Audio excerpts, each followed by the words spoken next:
Courts ఏం చేస్తాయి, police ఏం చేస్తారు, దీన్ని కూర్చోబెట్టి ఎందుకు చెప్తున్నానంటే ఇది వివేకానంద రెడ్డి గారిని చంపేశారని తెలుసు అందరికీ. ఎవరైతే చేస్తున్న నిందితులు ఉన్నారో వాళ్ళు ఒక్కొక్కరికి చంపేస్తున్నారు వాళ్ళని. మరీ గత 5 సంవత్సరాల్లో ఇట్స్ క్లాసిక్ కేసెస్ ఇవి. ఈ ప్రక్షాళనకే పూనుకున్నాం మనం.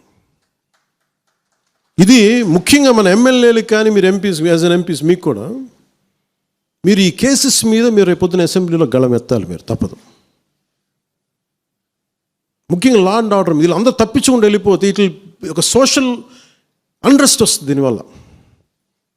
అంటే వ్యక్తికి ఒక నేరస్తుడు చేసిన ఒక కులానికి చెందుతాడు, ఏదో ఒక నేరస్తుడు, మనం ఏం చేయలేము దానికి.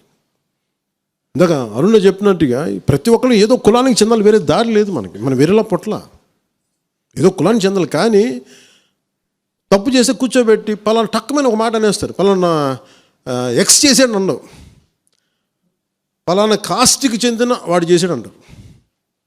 అసలు ఇంత కాస్ట్ ఎక్కడి నుంచి వచ్చి తెలియదు క్రైమ్కి. సో అందుకని మేము బీయింగ్ లీడర్ని చాలా సెన్సిటివ్గా మాట్లాడాలి. మరీ నేను మిగతా వాళ్ళు గబుక్కుని మాట్లాడేసి గత ప్రభుత్వ నాయకులు మాట్లాడేసి వెళ్ళిపోవచ్చు, ఈజీ అది. కానీ నేను అలా మాట్లాడకూడదు. దట్టు నేను ఇప్పుడు డిప్యూటీ సీఎం పదవిలో ఉన్నాను కాబట్టి నేను చాలా ఒళ్ళు దగ్గర పెట్టుకుని మాట్లాడాలి. అందుకని ఇవన్నీ మీరు ఒక్కసారి దీంట్లో కూడా ఆ పాపకి న్యాయం జరగాలి, దోషులుంటే శిక్షింపబడాలి, దాంట్లో అసలు ఎప్పుడు లేదు. కానీ ఇలా ఒత్తిడి పెట్టాల్సిన వారికి కూడా నా విన్నపం ఏంటంటే, మీరు అసలు ఈ కేసు ఎవరి వల్ల బయటకు వచ్చింది మీరు చెప్పండి. సో మా త్రికరణ శుద్ధిని, మా చిత్తశుద్ధిని మీరు తక్కువ ఎంచినా. ఇక్కడ కేసులు వాళ్ళు కూర్చోబెట్టి నేను వెళ్ళి సాక్ష్యాధారాలు నేనేం క్రియేట్ చేయలేను. అక్కడ గత ప్రభుత్వం చేసిన తప్పులు కొనేసారు వీళ్ళు చాలామందిని. మరి ఏం కొన్నారు, ఎలా కొన్నారు, దీని మీద కేసు పెట్టాలి.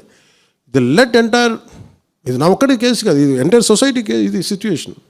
మీరందరూ కూర్చొని ఒకసారి మన ఎమ్మెల్యేస్ అందరూ కూడా, మన నాయకులందరూ కూర్చోబెట్టి you try to take it to home minister గారు, including law and order CM గారి దృష్టిలో చేతిలో ఉంటుంది కాబట్టి మీరు ఇంతకుమించి దీని మీద మాట్లాడకూడదు.